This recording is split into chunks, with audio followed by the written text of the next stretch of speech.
Yeah, good morning, ladies and gentlemen. This is the Gray Eagle in Florida, and this is the Prophecy Report for 7/11/11. Now, that's a strange date. 4 ones. Biblically, the number 1 means unity. But before we get started, I want to tell you about a book that I particularly like. It's an especially excellent work. It's compiled by somebody by the name of Alexander, apparently. I don't see it here on the dust cover. Anyway, this is it here. Erdman's Handbook to the Bible. It's basically it's a verse-by-verse commentary on the entire Bible, but in addition to that, they have pictures, charts, graphs,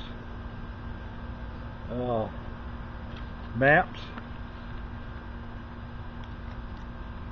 and just about anything you'd want to know about the Holy Land and the Middle East of the ancient days.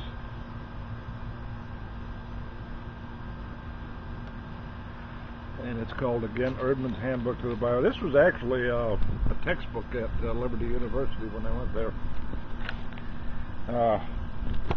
I highly recommend it. It's out of print, but available at Barnes & Noble. That's where I got that copy, because I couldn't, moving down here from Alabama, I couldn't drag all my books with me, so I donated them to Southeastern Bible College in Birmingham.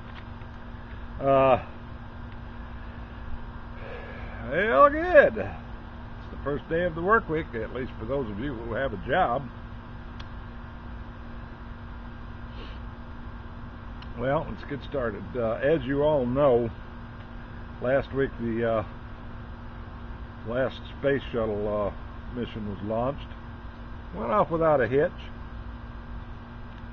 and the mission has gone well until last night.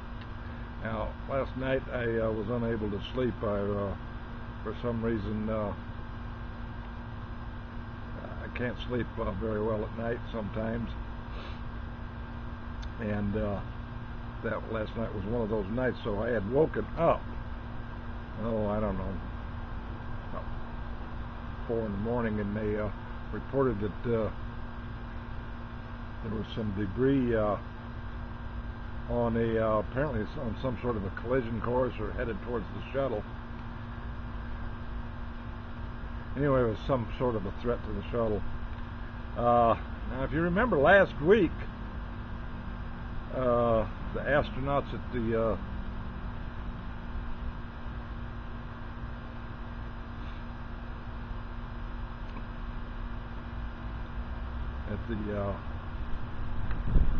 ISS, I think it's called, had to seek shelter because of debris heading towards them. They couldn't get out of the way in time. So let's hope the mission goes well and the astronauts return safely to us here on Earth. But all of these NASA space flights that I want to point out do indeed fulfill certain end times prophecies, at least Jeremiah 51:53 and Daniel 12:4. Now, Jeremiah says this: though Babylon should mount up to heaven, and though she should fortify the height of her strength, yet from me shall spoilers come unto her, saith the Lord. And Daniel 12:4 tells us about in the end days, knowledge shall be increased. Okay. Next article. Well, actually, it's a related article to this one. I want everyone to check out the militarization and weaponization of space.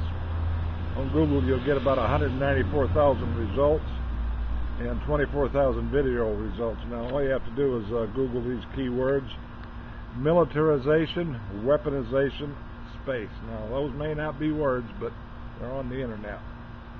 Like I said, you get quite a few results with those keywords. All right, next on to the next article, which is Luke 21:25, signs in the sun, moon, and stars. Now, was quite an amazing thing that happened last week on Saturn. There was a gigantic storm. Actually, it was even larger. The storm itself was so large it was, I think they said 8 times larger than the Earth. And if you want to read this article, use keywords Saturn 8 size Earth.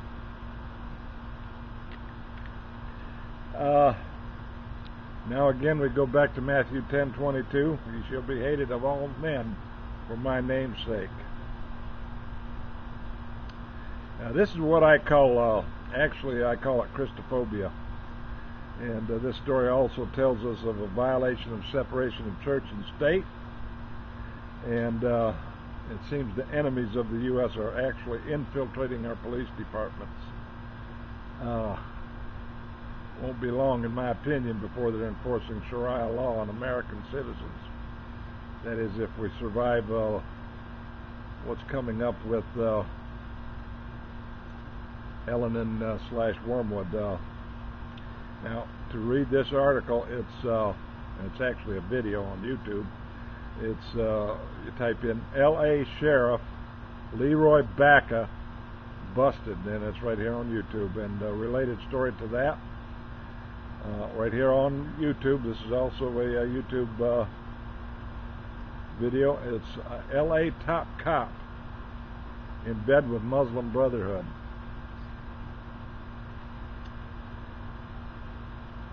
God have mercy on Los Angeles for allowing themselves to be penetrated by the enemies of America. But as those of you, and this is the next article, as those of you who have been watching my videos for a while, I have been reporting on the ongoing persecution of Christians in Egypt. Well, Glenn Beck has picked up on that now. And to see this video, type in Beck Christians suffering Egypt. That's Beck Christians suffering Egypt, and you'll get that article.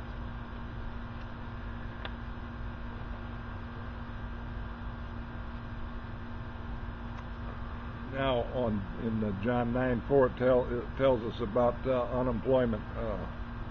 It actually says, "I must work the works of him that sent me while it is day, for the night comes when no man can work." Now, that includes women too, obviously. There's a lot of women out of work. Well, the administration last week appeared to be shocked when the unemployment figures were released. The higher than expected weekly figure rose to 9.2%. Now, if you want to read this article, it's keywords U.S. unemployment 9.2 rising. Now, it seems odd to me. In fact, I don't even know exactly why they were so surprised. If they had read the Bible, they would know all about this. These people so cast God's words behind them. So that's our news articles in the prophecy headline, the prophetic headlines for this week. And we want you to remember to trust Jesus. The time is so short. You may not be able to trust him tomorrow because of all these natural disasters that are killing so many people. And all you do to trust him is call on his name. More info's in the description box. Till next week, keep on trucking for the Lord. The eagle is out.